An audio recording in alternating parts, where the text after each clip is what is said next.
ये टीम 3 तरह के डायनासोर के खून के सैंपल लेने जाती है, मगर इनके कुछ साथी भी अपनी जान से हाथ धो बैठते हैं। फिर भी वो हार मानने वाले नहीं थे। उन्हें अपना काम पूरा करना था, चाहे इसकी कोई भी कीमत उन्हें देनी पड़ती। ये सफर आसान न था, मगर वो टीम जान की बाजी लगाकर अपना काम पूरा कर लेती है।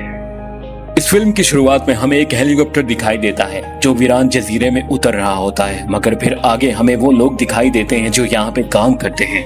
यहाँ पर डायनासोर के डीएनए से फिर से डायनासोर बनाए जा रहे थे, मगर ये पूरी तरह से गैर कानूनी था। यहाँ पे जो भी हादसे होते वो कभी बाहर लोगों को नहीं पता चलता। फिर अगले सीन में हमें दिखाई देता है एक आदमी जब डोर ओपन करता है तो उसके हाथ से कोई कागज नुमा चीज नीचे गिर जाती है। अब जिस तरफ वो आदमी गया था ये भी उड़ के उसी तरफ चली जाती है। ये उड़ते उड़ते और अब ये एक डोर के सेंसर तक पहुंच जाती है।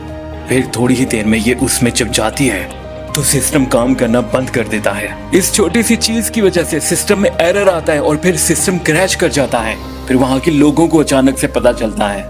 वो जान बचाने के लिए भाग रहे थे क्योंकि वहां के डोर लॉक हो रहे थे, वो फिर कभी ओपन नहीं हो सकते थे। मगर अब एक आदमी अंदर फंस चुका था। वो मदद के लिए चीख रहा था, चिल्ला रहा था, मगर इतनी ही देर में पीछे से वो अजीब सा क्रिएचर आता है और उसे खा लेता है। फिर अगले ही सीन में हमें एक आदमी दिखाई देता है जो ट्रैफिक जाम में फंस चुका था। इसका नाम था मार्टिन क्रेप। वो एक कंपनी का एम्प्लॉय था और इसके साथ पीछे बैठी हुई लड़की, इसका नाम जोरा बैनर था। ऐसे कामों के लिए ये माहिर थी जिस काम के लिए इन्हें जरूरत थी, और ये स्पेशल फोर्स में रह चुकी थी।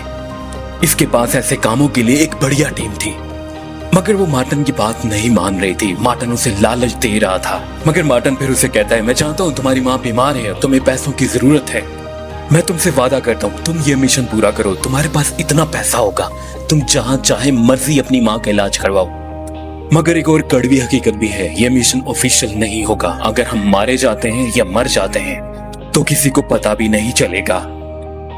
अब वो मान जाती है। फिर क्रेप ने कहा, हमें 3 डायनासोर्स के खून के सैंपल लेने जाना है। जोरा ने कहा, वो किस लिए? मगर फिर वहीं पे डॉक्टर लूमिस आता है और वो उन्हें बताता है इन तीनों के खून को मिला के इंसान के दिल की बीमारियों के इलाज किए जाएंगे, मगर इसके लिए हमें उनके पास जाना पड़ेगा और सैंपल लेना पड़ेगा। वो पहले डायनासोर के बारे में बताता है। वो कहता है, ये है मोसासोरस, ये पानी में रहता है और ये बहुत खतरनाक है। फिर वो अगले डायनासोर के बारे में बताता है और कहता है, ये है टाइटानोसोरस, ये बिल्कुल भी खतरनाक नहीं होते, मगर ये बहुत बड़े होते हैं, ये घास खाते हैं, इनसे हमें कुछ ज्यादा खतरा नहीं, ये जमीन पे ही मिल जाएंगे। मगर फिर वो अगले डायनासोर का नाम लेता है। उसे कहता है, ये है विंटासोरस और ये उड़ते हैं, ये परिंदों की तरह होते हैं, ये पूरी तरह से नरभक्षी होते हैं। मार्टिन ने अब डॉक्टर को कहा, तुम्हें भी हमारे साथ चलना पड़ेगा। डॉक्टर हैरान था, मगर उसे जाना ही पड़ा। फिर अगले ही सीन में हमें एक मछली मंडी दिखाई जाती है। फिर हमें यहाँ पे एक काला आदमी दिखाया जाता है। वो जोरा का खास आदमी था। जोहरा ने और उसने एक साथ कई काम किए होते हैं, मगर यहीं पर एक और गोरा आदमी भी आता है। वो भी जोरा का पुराना साथी था और आज उसे भी बुलाया गया था इस मिशन के लिए साथ देने के लिए। वो बहुत खुश होती है अपने पुराने साथी से मिलकर। अब सफर का आगाज किया जाता है। वो बहुत तेजी से जा रहे होते और उनके ख्याल में ये काम बहुत ही आसान होने वाला था। उन्हें तो बस खून के सैंपल लेने थे। फिर डॉक्टर उन्हें बताता है, हमें कुछ ज्यादा नहीं करना पड़ेगा, हमें बस ये इंजेक्ट करना है। उसके बाद तो बाकी काम ये खुद करेगा, ये खुद हवा में उड़ जाएगा और हम इसे कैच कर लेंगे। फिर दूसरी तरफ जोरा से वो काला आदमी पूछता है, तुम्हें ये काम क्या इतना आसान लग रहा है? जोरा कहती है, नहीं, ये काम बहुत मुश्किल होने वाला है, ये काम आसान नहीं रहेगा। वो काला आदमी कहता है, हाँ मुझे इसका अंदाजा है ये कितना मुश्किल होने वाला है। फिर खुले समुद्र में हमें एक छोटी नाव दिखाई देती है जिसमें एक फैमिली होती है। ये इस आदमी की सबसे बड़ी बेटी थी और इसकी एक छोटी बेटी भी थी और इस लड़की का एक बॉयफ्रेंड भी था। मुझे इसके बॉयफ्रेंड को चपेड़ी मारने का दिल कर रहा था। क्यों? क्योंकि इस वजह से वो रात का सोया पड़ा था और ये बंदा अभी तक नाव चला रहा था और अभी ये उठ के आया और कहने लगा, मुझे अभी भी नींद आ रही है। वो फिर सोने के लिए चला जाता है। वो अपने बॉयफ्रेंड के करतूत देख के शर्मिंदा हो रही थी। फिर उसे समुद्र में एक चीज दिखाई देती है। उसकी छोटी बेटी कहती है, क्या ये डॉल्फिन है? वो मोसासोरस था जो इन्हीं की नाव की तरफ आ रहा था। छोटी बेटी बहुत एक्साइटेड थी उसे देखने के लिए, मगर उसे नहीं पता था उसके साथ क्या होने वाला है। मगर अगले ही सेकंड वो इनकी नाव को पलट देता है क्योंकि वो इनकी नाव के नीचे था। उनकी नाव डूबने वाली थी और वो बहुत डर जाते हैं। वो बच्ची खास तौर पे डर जाती है इस चीज को पहली दफा देखकर। उस लड़की का बाप उसके बॉयफ्रेंड से कह रहा है जल्दी करो, रेडियो उठाओ, डूबने वाली है ये नाव। वो रेडियो ढूंढ रहा था मगर उसे नहीं मिल रहा था। फिर वो अचानक से नाव डूबने लगती है। वो बड़ी मुश्किल से उसके बंद को तोड़कर बाहर आता है, मगर वो मोसासोरस अभी तक वही था और वो लड़का पानी में ही था। मोसासोरस उसका पीछा कर रहा था। वो लड़की डैड और बॉयफ्रेंड का नाम पुकार रही थी। डैड तो उसके अभी सामने ही आ जाते हैं, मगर उसका बॉयफ्रेंड अभी भी पानी में था। फिर अचानक से वो बाहर आता है, मगर अभी भी उसके पीछे मोसासोरस था। मगर किसी तरह से उसकी जान बच जाती है और मोसासोरस पानी के अंदर चला जाता है। अब ये लोग रेडियो पे मैसेज छोड़ते हैं। दूसरी तरफ मेडे मेडे का मैसेज उन लोगों को मिल जाता है। जोहरा ने कहा हमें इनकी मदद करनी चाहिए, मगर दूसरे आदमी ने कहा नहीं, पहले हम अपना काम करते हैं फिर इनको बचाते हैं। मार्टिन ने कहा हाँ ये ठीक है, हम अपना काम करेंगे और फिर इनको बचाएंगे। मगर फिर वो काला आदमी खड़ा हुआ और कहने लगा ये नाव मेरी है, ना कि तुम्हारे बाप की है। जो सही है वही होगा। वो भूखे प्यासे इंतजार कर रहे होते, मगर उस लड़की का बॉयफ्रेंड अभी भी नींद में होता है और अब उन्हें भी रेस्क्यू कर लिया जाता है और अपने साथ ले आते हैं उन्हें भी अपनी नाव में। फिर जोहरा ने पूछा तुम्हारी नाव कैसे हुई लड़की? उसने बताया कोई अजीब सा क्रिएचर था, वो बहुत बड़ा था, मगर इतनी ही देर में रिडार पे कोई चीज दिखाई देती है जो इनकी तरफ आ रही थी। ये लोग समझ चुके थे, ये लोग भी अपनी तैयारी पूरी कर चुके थे। अब वो इनके सामने आता है। वो पहली बार पानी के बाहर आता है और वो इनकी बोट के साथ साथ चल रहा था। जोहरा कोशिश कर रही थी और उसे कह रही थी करीब लेके चलो। बोट पहले बहुत तेज थी मगर उन्हें और तेज करना था, उस क्रिएचर तक पहुंचना था, मगर वो अभी भी काफी पीछे थे और जोहरा को कोई एंगल नहीं मिल रहा था उस पे फायर करने का।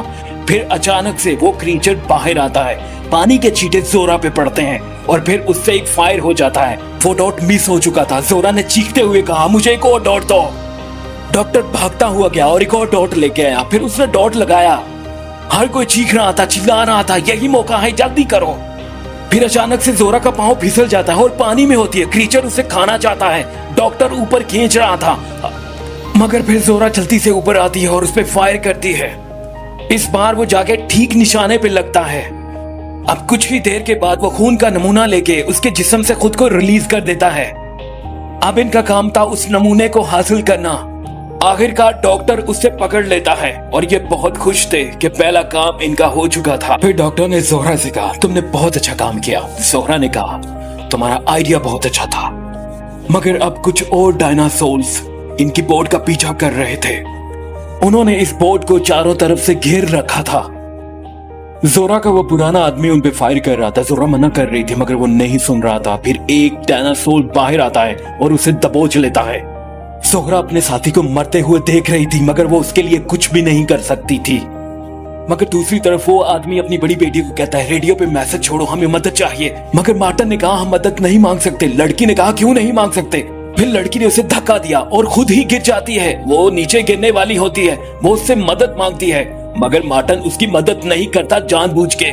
आखिरकार वो पानी में गिर जाती है। उसका बॉयफ्रेंड और उसका डैड देख रहा था। उसके बॉयफ्रेंड ने पीछे उसके छलांग लगा दी। ये तो उसने मर्दों वाला काम किया था। वो अपनी मोहब्बत को अकेला कैसे छोड़ सकता था?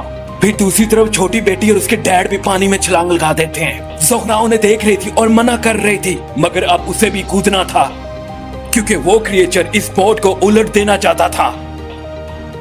अब जोहरा भी इस पानी में छलांग लगा देती है और पीछे उसके साथी भी कूद जाते हैं इस पानी में और इनकी नाव पानी से बाहर आ जाती है। वो पत्थरों पे जाके रुक जाती है। दूसरी तरफ वो लोग बच चुके थे। वो डैड और उसकी दो बेटियां और बॉयफ्रेंड भी, वो सब लोग सेफ थे। अब वो लोग पानी से बाहर निकल जाते हैं। दूसरी तरफ जोहरा और उसके साथी साहिल पे पहुंच जाते हैं, मगर यहाँ पे ये लड़की बदकिस्मत रहती है। वो अपना काम कर रही होती है मगर पीछे से डायनासोर आता है और उसे अपने साथ ले जाता है। ये लड़की इस काले आदमी की गर्लफ्रेंड थी। वो उसके लिए रो रहा था मगर इन्हें आगे जाना ही था, यहाँ नहीं रुक सकते थे। दूसरी तरफ ये फैमिली पहाड़ पे पहुंच चुकी थी। वो डायनासोर से थोड़े दूर हो चुके थे। दूसरी तरफ इन लोगों ने कहा हम अब क्या करें, हमारे बहुत सारे साथी तो मारे जा चुके हैं। जोहरा ने कहा जो भी हो हम ये मिशन पूरा करेंगे। जोहरा ने कहा तुम सब यहाँ पैसे के लिए आए हो, मैं भी पैसे के लिए आई हूँ, हम ये मिशन पूरा करेंगे। और फिर अब वो जंगल की तरफ आगे जाते हैं। वो बिना रुके चलते जा रहे थे। वो जंगल के अंदर तक चले गए थे।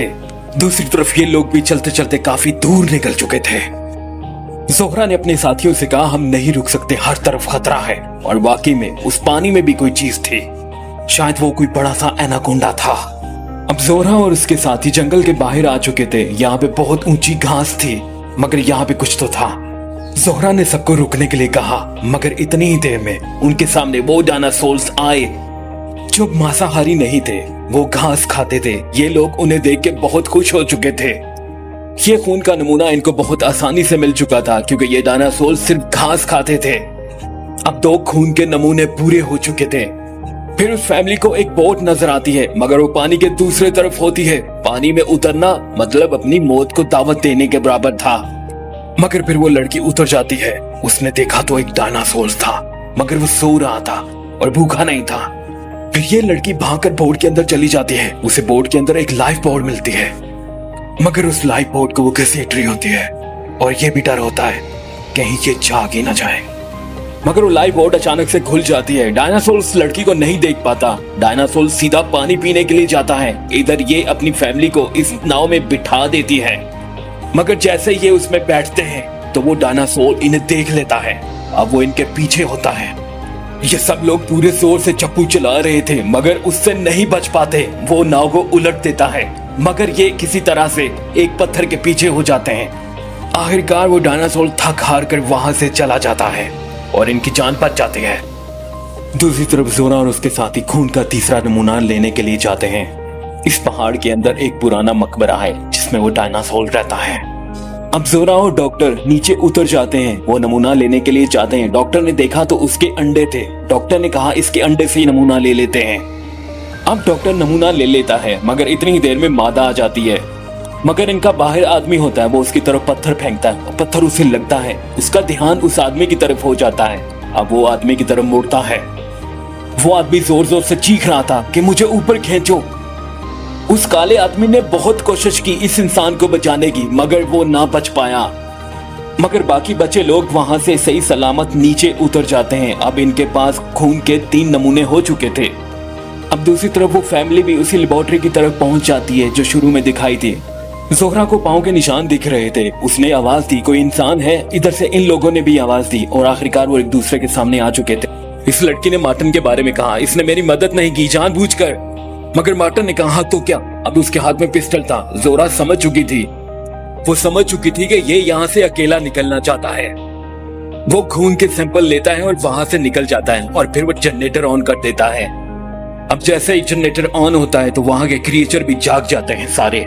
ये अपनी जान बचाने के लिए भागते हैं, मगर क्रिएचर हर तरफ थे। मगर इतनी ही देर में हेलीकॉप्टर आ जाता है। उसे बस 2 मिनट रुकना था। वो वहां पे इंतजार करता है, मगर उसे कोई नजर नहीं आता। फिर वो वापस जाने वाला होता है कि डॉक्टर उसे सिग्नल देता है, मगर इतनी ही देर में वो क्रिएचर फिर से आ जाता है और वो हेलीकॉप्टर को पकड़ लेता है। वो उसे खाने की कोई चीज समझ रहा था। फिर कुछ ही देर के बाद मार्टिन वहां पे गाड़ी लेके आता है। वो भागने वाला था, मगर उसे नहीं पता था यहाँ पे एक बड़ा सा क्रिएचर पहले पहुंच चुका है। ये हेलीकॉप्टर उसी की वजह से आया था। वो अकेला यहाँ से भागना चाहता था, बाकी सब लोगों को यहीं पर छोड़कर। मगर अब इस क्रिएचर की नजर इस छोटी लड़की पे पड़ जाती है। मगर ये होता देखकर वो काला आदमी उस क्रिएचर को एक सुर्ख लाइट दिखाता है। वो उसकी तरफ माइल हो जाता है और वो उस क्रिएचर को अपने पीछे ले जाता है। जोरा चीख रही थी, नहीं करो ऐसे तुम। ये काम तो उस छोटी बच्ची के लिए कर रहा था। जोरा समझ सकती थी, मगर फिर भी वो उसे पुकारती है। दूसरी तरफ उन्हें एक नाव मिल जाती है, मगर डॉक्टर आता है और कहता है वक्त नहीं है, निकलो यहाँ से। कुछ दूर जाने के बाद उन्हें फिर से वही लाल लाइट दिखाई देती है। वो एक सिग्नल था। इसका मतलब था कि वो काला आदमी अभी भी जिंदा है। आखिरकार वो उस काले आदमी तक पहुंच जाते हैं। वो काला आदमी बहुत खुश होता है और जोहरा भी उसे देखकर बहुत खुश होती है क्योंकि वो उसका पुराना साथी था। फिर इस तरह से इनका मिशन पूरा हुआ। आज की मूवी आपको कैसी लगी फीडबैक में